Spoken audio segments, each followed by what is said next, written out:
It's hard to believe, but as a leader, as someone's boss, your team will be more successful if you take the time to teach them not just how to give feedback, but also how to receive it. And believe it or not, the secret to receiving feedback like a pro is to treat it like you just got a bad Christmas present. Gather your team around because this episode of Your Practice Ain't Perfect is for everyone. I'm going to tell you why you should treat feedback like a lousy gift. Hit that theme song.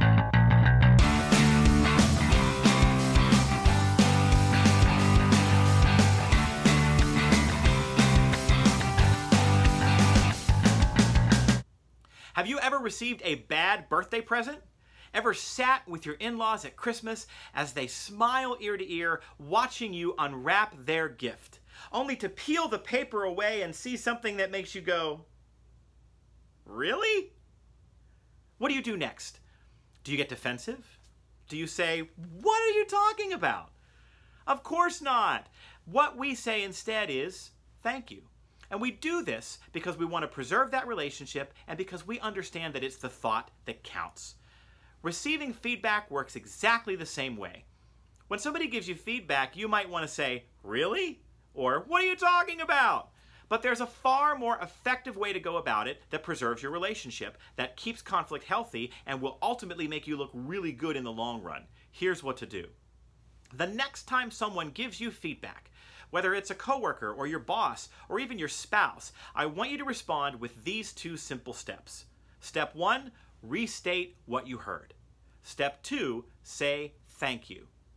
Respond first by saying, okay, so what I hear you saying is, and then restate what you heard. Confirm that you've got it right. If you don't, then listen harder as the giver of the feedback clarifies. Once you are both clear on the substance of the feedback being shared, then say this. Thank you for bringing this to me. What happens next is up to you, but often the best course of action involves acknowledging the impact of your behavior, apologizing if appropriate, and then getting clear on what you can do differently in the future. But let's say that you think the feedback you just got isn't accurate. Let's say you think it's like that bad birthday present. It's misinformed, misdirected, or downright absurd. In these situations, you should still take those 2 steps. Then, ask for some time. After restating what you heard and saying, thank you for bringing this to me, say, you know, I'd like some time to think about what you just said. When can I come back to you and talk more about this?